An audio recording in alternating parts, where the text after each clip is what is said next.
भारतीय किसान यूनियन जिंदाबाद जिंदाबाद। पप्पा महेंद्र सिंह टिकैत अमर रहे अमर रहे। क्या नाम है आपका? मैं रूपेंद्र सिंह साख, जिलाध्यक्ष भारतीय किसान यूनियन टिकैत जनपद मैनपुर। आज तिकोनिया पार्क में सब लोग एकत्रित हुए हैं, क्या आज संगठन की महासंघ पंचायत मैनपुरी में ही नहीं पूरे उत्तर प्रदेश में होती है, उसी को लेके आज संबंधित समस्याओं को लेके आज तिकोनिया पार्क कलेक्ट्रेट पे एकत्रित हुए हैं। आपकी तमाम समस्याएं हैं, धरना भी करते हो, बैठक भी करते हो, प्रदर्शनी भी करते हो, इनका समस्या का समाधान क्यों नहीं हो पा रहा है? आखिर क्या वजह रहती है? समस्या का समाधान तो इसलिए नहीं हो पा रहा है, आज की सरकार वही करना चाहती है, किसान को चाहती है ढक के तीन बात। सरकार हठधर्मी है, तानाशाह सरकार है, वो किसी बात पर मानने को तैयार नहीं है। अब किसान को ज़रूरत है आज खाद की, किसान को ज़रूरत है आज मकान की, किसान को ज़रूरत है आज फसल की थी। तो अति वर्षा जिले में हुई है तो पूरी फसल जलमग्न हो गई है, लेकिन आज तक कोई नुमाइंदा गया है वही ढक के तीन बात किसी एक गांव में, दो गांव में, तीन गांव में लेखपाल को भेजा गया है, तो वे अपने फॉर्मेलिटी उन्होंने पूरी कर ली है, लेकिन गांव में धरातल पर नहीं गए जहाँ पे 4-4, 5-5 फीट पानी में फसल डूबी हुई है। एक गांव में 10-10, 11-11, 15-15, 20-20 मकान गिरे हुए हैं। उन गांव में आज तक कोई लेखपाल सर्वे के लिए नहीं गया है। और जहाँ ज़रूरत है खाद की, आज जैसे खाद जहाँ पे हमारे यहाँ अगेती आलू की बुवाई होगी, लहसुन की बुवाई का टाइम चल रहा है, अन्य फसलें जैसे सरसों है, इनकी बुवाई का टाइम चल रहा है, तो आज 1-2 ट्रक देखने को मिले हैं कि शायद खाद आई है, पता नहीं वो खाद कहाँ से आई, जैसे कि रैक तो लगी नहीं है अपने यहाँ, ये क्लियर बात है कि अपने यहाँ रैक नहीं लगी है। अब पता नहीं सरकार ने क्या मंशा बना ली है, वो क्या मन में है कि जो किसान को क्यों बर्बाद करना चाहती है सरकार। आज तक सरकारें नहीं, कोई बात थोड़ी सरकारें आज नहीं बनी है, सरकारें नहीं, लेकिन कोई बात नहीं, 100 में 10 रुपये तो दिए सरकार ने।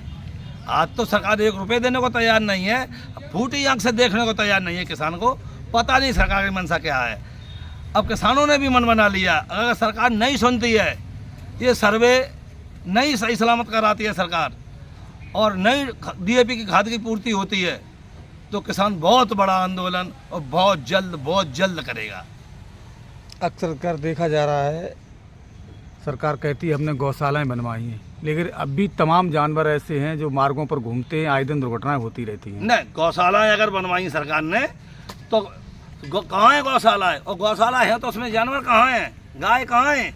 अगर गाय गौशाला में हैं, माना मैंने गौशाला में गाय हैं, तो फिर रोड पे एक्सीडेंट, चाहे कोई सरकारी कर्मचारी रहा हो, वो हमारा चाचा ताऊ भाई होगा, चाहे पुलिस वाले रहे हों, चाहे हमारे आम राहगीर रहे हों, आए दिन पेपर के माध्यम से तो कम से कम सरकार को, प्रशासन को दिखाई देता है कि कितने लोगों की डेथ होती है, कितने लोग घायल होते हैं, हॉस्पिटल में जगह नहीं है। क्या कि वो आवारा सांड से टकरा गए, आवारा गाय से टकरा गए, आवारा सांड ने बाइक उठाई और फेंक दी, आवारा सांड ने 4 व्हीलर ली, उसमें लगाई सही और फेंक दी। क्यों हो रहा है ये? लेकिन सरकार है तो वही बात फिर वापस पुनः आती है कि ढक के तीन बात। सरकार ने गौशाला बनवाए, अब जनपद मैनपुरी में जब माना कि 1 लाख गाय हैं और गौशाला बनवा दी 10,000 गए, तो ढक के तीन बात भी नहीं रहे। तो जैसी सूचना मिल रही, जहाँ गौशालाएं बनी हैं, गायें भी हैं, उसमें सांड भी हैं, तो मरने की भी सूचना मिल रही है। गाय मरने की सूचना नहीं है, इतनी बदबू आ रही है, वहाँ रातों रात JCB जाती हैं।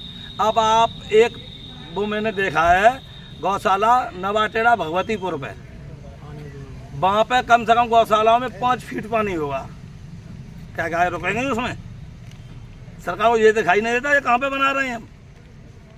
अगर वही जो रोड के दक्षिण साइड में है, अगर रोड के उत्तर साइड में बन जाता वही गौशाला, वहाँ भी सरकारी भूमि है, बंजर भूमि है, उत्तर साइड में भी बंजर भूमि है, लेकिन सरकार की कोई मंशा रही होगी तो उधर बनवा दिया आउट साइड में। क्योंकि इधर अगर रात को निकालते हैं ये गाय तो लोग देखेंगे, लोगों का रहना है, आवास है, इधर स्कूल का सामना पड़ता, स्कूल के पीछे बनवा दी, न कैमरे में आएंगे और न कुछ होगा, सीधी नदी की तरफ निकाल दो।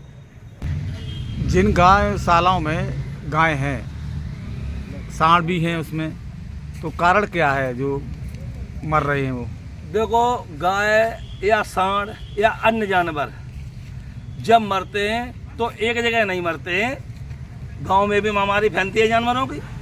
हमें तो ऐसा प्रतीत होता है कि जो एक बार बिहार में कहा गया था कि लालू प्रसाद मुख्यमंत्री हुआ करते थे, पता नहीं कौन होते, तो वो कहते थे कि वो चारा खा गए, चारा घोटाला। तो हमें ऐसा लगता है, यहाँ पर ऐसा प्रतीत होता है, और 99% यही होगा कि यहाँ का प्रशासन और शासन शायद गायों के नाम पे खिलवाड़ कर रहा है, और गायों का जो चारा आ रहा है, गायों का जो चारा आ रहा है, वो बेचारी गायों को न खिला के शायद यहाँ के अधिकारी खाने लग गए चारे को। ये अधिकारियों ने चारा खा लिया और वो तो दिखाई दे रहा है, कोई उसमें छुपा नहीं है। जो गाय हैं कितनी बहाल हैं, वो एक एक पंजर दिखाई दे रहा है, रास्ता नहीं चला जाए इसका मतलब उन्हें चारा ही तो नहीं मिल रहा है, इसीलिए तो वे पंजर हैं। अरे गाय तो आवारा जो घूम रही हैं, जो घूम रही वो बहाल है, वो चिकनी है, वो अच्छी है, तंदुरुस्त है, लेकिन जो गौशाला में है और वो बिल्कुल क्या कहा जाए, उन्हें कंकाल दिखाई दे रहा है उनका। तो मतलब भूखों मर रही कहने का मतलब? वो गाय जो मर रही है, वो आपके चैनल के माध्यम से मैं बताना चाहूँगा, वो गाय भूखों मर रही है। नहीं मर रही है तो किसी भी गौशाला को प्रशासन अकेला नहीं जाए वहाँ, फिर तो भाई बार ढक के 3 बार प्रशासन, मैं नहीं कह रहा हूँ हमें लेके जाए, लेकिन क्षेत्र के लोगों को लेके जाए वहाँ और दिखाए कि इसमें ये चारे का स्टॉक ये है। मैंने अपनी आंखों से देखा था, पिछले साल सड़ा हुआ चारा था, भूसा जो हम लोग कभी भी खेत से लेके नहीं आते, वो उन गायों को डाला जा रहा था। तो देखते देखते 3 गाय मरी, गाय तराऊ पर चढ़ गई। चारा था वो 10 किलो 20 किलो 50 किलो तो होगा नहीं, एक गठरी चारा था, एक गठरी 20 किलो की भी हो सकती है, 25 किलो की यही हद है, 30 किलो की नहीं हो सकती। एक दूसरे पर चढ़ गई तो 3 गाय वहाँ जो ज़्यादा कमजोर दुर्लभ गाय थी वो गाय मर गई। क्या करना चाहिए प्रशासन को? अरे प्रशासन को वैसे प्रशासन को करना क्या चाहिए, प्रशासन के तो नाक के नीचे से मूछ का बाल उखाड़ रहे हैं लोग, और प्रशासन को दिखाई नहीं दे रहा है ये कोई उखाड़ रहा। अगर ऐसा नहीं है तो प्रशासन को दिखाई नहीं देता। प्रशासन चाहे तो एक मक्खी नहीं भिन सकती है जिले में, प्रशासन की जानकारी में हो रहा, प्रशासन करेगा ही नहीं, कुछ करना क्या चाहिए। वैसे प्रशासन से मैं अनुरोध करूँगा कि आप चारा खाएँ, अच्छी बात है, जैसे खाते रहे वैसे खाएं, इतना ना खाएं किसी की मौत हो जाए। वैसे तो आप गाय को माता कहते, अब माँ का ही खाना आप माँ का हक खा रहे हैं आप, ये तो गलत बात है। माँ एक ऐसी है, कभी अपने बेटे को निराश नहीं करती, माँ वैसे भी भूखी सोती है।